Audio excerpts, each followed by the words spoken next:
അതാ വീഡിയോ കേട്ടോ. ഇതെന്താ ഈ ബാഗിന്റെ ഉള്ളിൽ നിന്നല്ലേ? യെസ്, ഈ ബാഗ്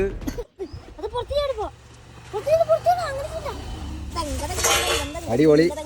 തക്കാളി, സവാള, പച്ചമുളക്, വഴുതനങ്ങ. ആർക്കും കാണാൻ താല്പര്യം. മാറ്റിപ്പിടി ഭക്ഷണം കഴിക്കാൻ വെക്കാന്നല്ലാതെ മാറ്റി പിടിക്കാൻ അറിയില്ല. അപ്പൊ ഞങ്ങള് കാട്ടിൽ വന്നിട്ടാണ് ചോറും കറിയും വെച്ചിട്ടുള്ളത്. അതന്നെ മാറ്റിപ്പിടി. നമ്മുടെ പാചകത്തിന് വേണ്ട സാധനങ്ങൾ എടുത്തു. സവാള തോലോടെ നമ്മൾ വീട്ടിൽ നിന്ന് കഴിയുന്നേട്ടോ. ഇവിടെ കഴുകാൻ വെള്ളം കിട്ടില്ല. തമിഴ്നാട് വന്ന വെറും തമിഴ് താൻ പേസുവേ ഞങ്ങിട്ട് മോതാതെ. കാട്ടിൻ്റെ ഉള്ളിലെ ഫുഡ് ഒരു 1.5 ഫുഡാണ്.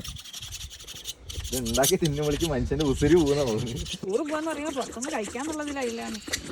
വീട്ടിലും പണി, പുറത്തും വന്നിട്ട് പണി എടുപ്പിക്കലാണ് മനുഷ്യന്. ഇവിടെ കൂടെ ഞാൻ വലിയ ടൂറിന്. ടൂറെന്ന് പറഞ്ഞപ്പോ അവര് ചാടി കളിച്ചു. ചിക്കനും ബീഫും മട്ടനും. ഇവിടെ വന്നു കഴിഞ്ഞാൽ എന്താ ചെയ്യാ? ഇവിടെ എവിടെയെങ്കിലും മുരിങ്ങിന്റെ ഇല കിട്ടുമോ? വീട്ടിലിരുന്ന് ഞങ്ങൾ വീഡിയോ ബോറടിച്ചു എന്ന് പറഞ്ഞാൽ കാട്ടിൽ കൊണ്ടുവന്നിട്ട് നിങ്ങളൊന്ന് മാറ്റി പിടിക്കുന്ന നടുക്ക് കൊടും കാട്ടിന്റെ ഉള്ളിലാണ്. ഇവിടുന്ന് പുലി വന്നോ സിംഹം വന്നോ ഞങ്ങൾ പറയരുത് കേട്ടോ. ചില സമയങ്ങളിലൊക്കെ വന്നു കഴിഞ്ഞാൽ നിൽക്കാൻ. അപ്പൊ നമ്മൾ ഇന്ന് ഉണ്ടാക്കാൻ പോകുന്ന സാധനം മുട്ട വഴുതിരിങ്ങ റോസ്റ്റ്.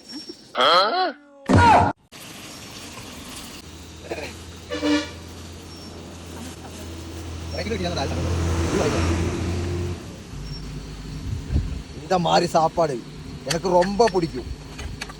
കാട്ടില് ശരിക്കും ആ ഫ്ലോ കിട്ടിയില്ല കേട്ടോ. ഇത് ശരിക്കും ഒരു ഇടാമോത്തർ വന്നിട്ട് ഉണ്ടാക്കിയ പോലെ അല്ലേ? വേറെ എവിടെയും നിന്ന് കഴിഞ്ഞാൽ ഫോറസ്റ്റുകാർ തൂക്കിയെടുത്തിട്ട് പോകും. അതാണ് ഒരു ചെറിയൊരു സ്ഥലത്ത് ആൾക്കാർ ആരും ശല്യമില്ലാത്ത ഒരു സ്ഥലത്ത്. ഇഷ്ടംപോലെ വൈബുള്ള സ്ഥലങ്ങളൊക്കെ കിട്ടി. പക്ഷെ അവിടെ സ്റ്റവ് ഓൺ ചെയ്ത് കഴിഞ്ഞപ്പോ നമ്മുടെ നാട്ടിൽ നിന്ന് സവോളയും പച്ചമുളകൊക്കെ കടം വാങ്ങിയിട്ട് വന്നേക്കണ്. മാറ്റി പിടിക്കുന്നത് നിങ്ങൾക്ക് പറയാൻ വേണ്ടുള്ളൂ. ബാക്കിയുള്ള മാറ്റി പിടിക്കാൻ എന്തൊക്കെ ചെയ്യണമെന്ന് എനിക്കറിയുള്ളൂ. വരണ്ട വാങ്ങണ്ട, സാപ്പിട്ട് പോവാ.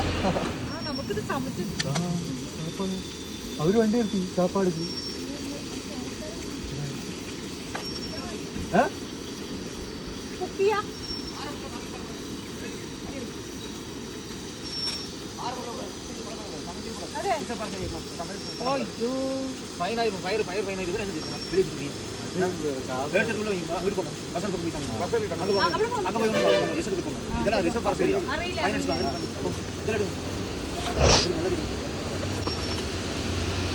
Few moments later.